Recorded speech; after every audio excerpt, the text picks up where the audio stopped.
Borussia Dortmund value Erling Haaland at over £150 million. A staggering fee, but there's simply nothing Chelsea can do.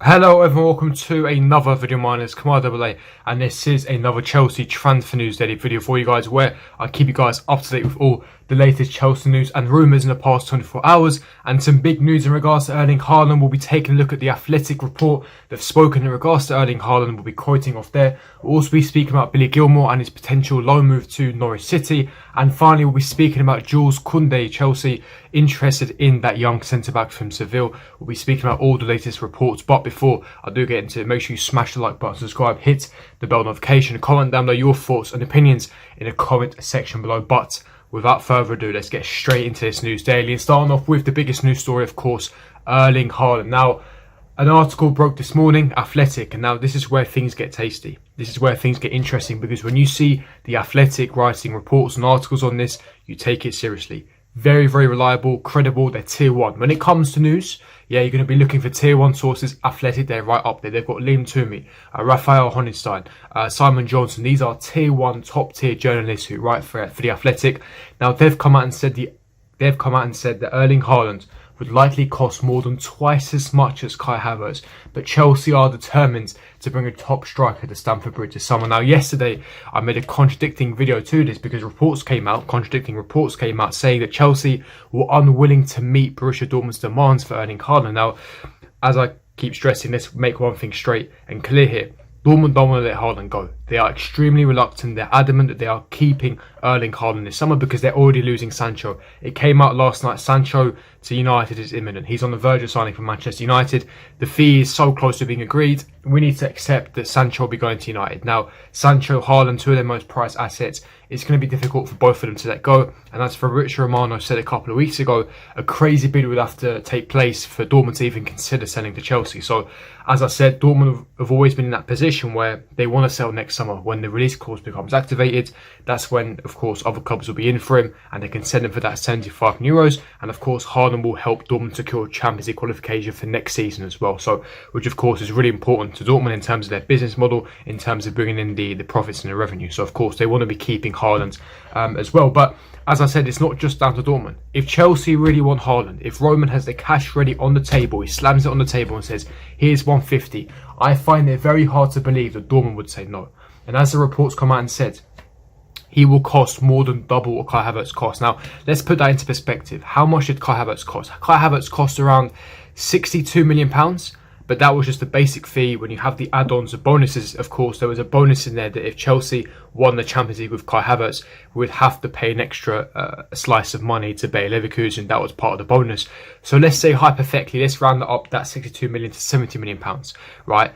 And at a push, maybe 75. So 70 to 75 million pounds. Now double that. That's 140 to 150. That's about right. It makes sense. Now they're saying more than twice. So if it was 70 million pounds and double that is 140 million pounds, quick maths, then of course if they want more than that, again, it makes sense that Dortmund do value Haaland around 150 million pounds, which of course, don't get me wrong, is a staggering fee. It's an extortionate fee, and of course that would make him the third most expensive player after Neymar and Mbappe, who both play for PSG respectively. But as I said, my question to you guys is, if you had the chance to sign Erling Haaland this summer for £150 million, given the circumstances and the positions that we need to strengthen, would you put 150 on the table, or would you pass and spend that money elsewhere and buy a different striker, maybe a Romelu Lukaku for maybe half the price, or maybe an Alexander Isak who's had a tremendous Euros, or whoever you would like? Leave me your thoughts and opinions in the comment section below. But for me, it's always been the case of, I really wanted Achraf Hakimi, and it looks very likely that he's heading to Paris Saint-Germain. We need to accept this.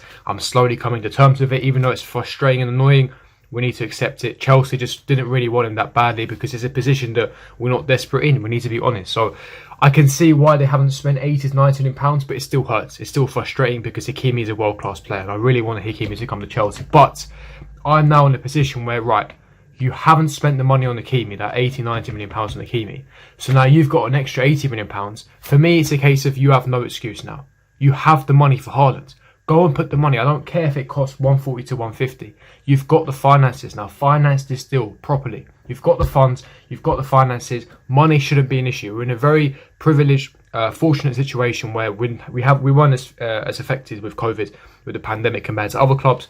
That was quite clearly evident last summer, and that's still the case this year. With the extra money we have from winning the Champions League, securing Champions League qualification for next season, of course we're going to get some more revenue in terms of player sales. There is absolutely no excuse why we can't spend 150. As I said, we have the money. If Dortmund won 150, which is very likely according to this Athletic report, that means that Chelsea can easily afford him. Of course, it's not just going to be 150. I spoke about this a couple of weeks ago. That's going to be around 300 to 400 million pounds if you consider the total package. So the transfer fee 150, his wages over, let's say hypothetically, a 5-year contract. Then you've got the agent fees of Minirola, the bonuses, the clauses.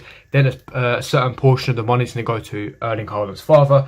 You've got all these clauses and added extras coming on that it's going to come to about 300 to 400 million pounds, which is understandable over the course of 5 years when you take into consideration his wages.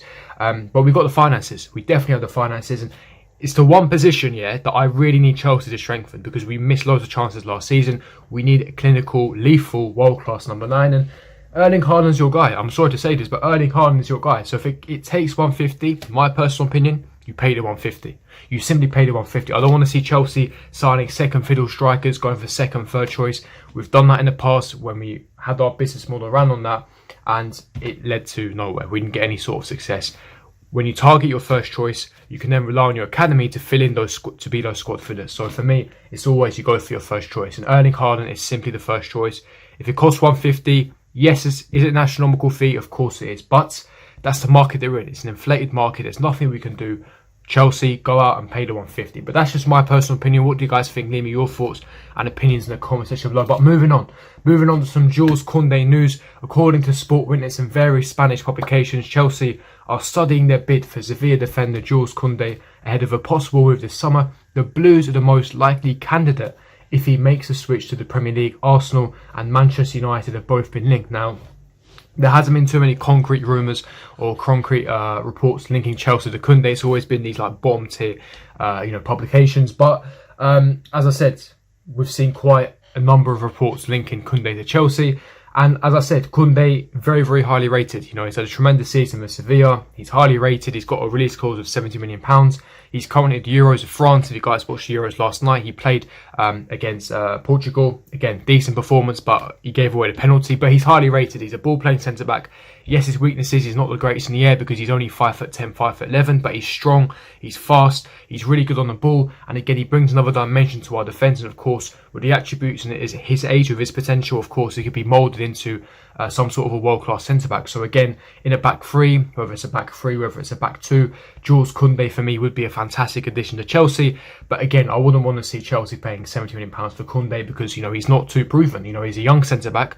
Yes, he's had a breakout season at Sevilla, but as I said, he hasn't won anything. He's very, very young. He's still quite raw in his game. So as I've always maintained, listen, Chelsea, I would be happy to see Kounde at Chelsea. And of course, Matt Law made an article months back that the two positions Chelsea would like to strengthen are striker and centre-back. And of course, Erling Haaland is the priority for striker, and Chelsea would like to sign a centre-back.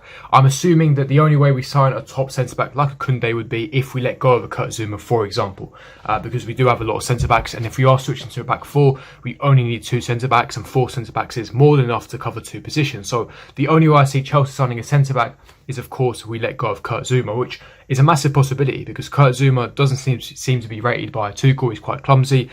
He wants the game time. He wants to be making the France World Cup squad for next winter.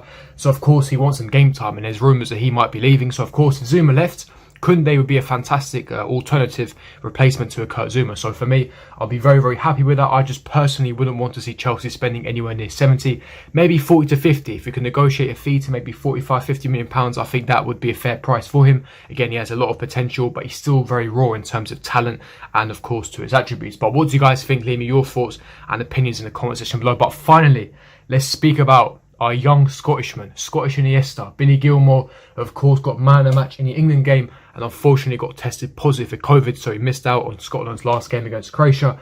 But in regards to his future, what's happening now? According to various English and Scottish publications, no final decision has been made over Billy Gilmour's future though it is understood that Norwich City are the clear front runners to sign him on loan. Southampton have kept tabs but have not made an approach yet this summer. Jakob Steinberg, who writes for The Guardian, of course, has close ties with Fabrizio Romano, of course, Tier 1 journalist. So Jakob Steinberg, he's quite reliable and credible. He's confirmed that Norwich are really interested in Billy Gilmour. Now, we heard rumours about this a few months ago, and why does this make sense? The manager of Norwich City, they've just been promoted to the Premier League.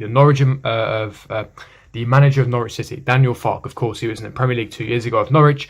German as well, alongside Thomas Tuchel. They've got a really close relationship between Thomas Tuchel and Daniel Farke. And Thomas Tuchel really wants Billy Gilmour at Norwich because he wants Billy Gilmour to adapt to that double six position. Norwich, they play with a pivot, they play in a double six position. He wants Billy Gilmour to be in that position, to tactically get an understanding of that position in that double six, that pivot position, which Norwich City play. They play good football, expansive, attractive football. Again, they've got close ties because they're both German.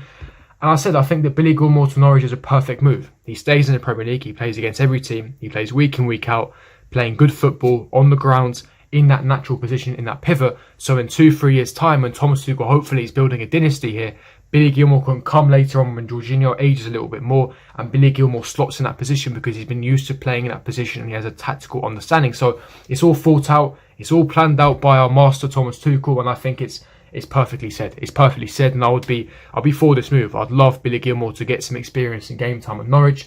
But what do you guys think? Leave me your thoughts and opinions in the comment section below. But that is me wrapping up the news daily. If you did enjoy it, don't forget to smash the like button, subscribe, hit the bell notification, and I'll see all of you guys for my next video. Peace.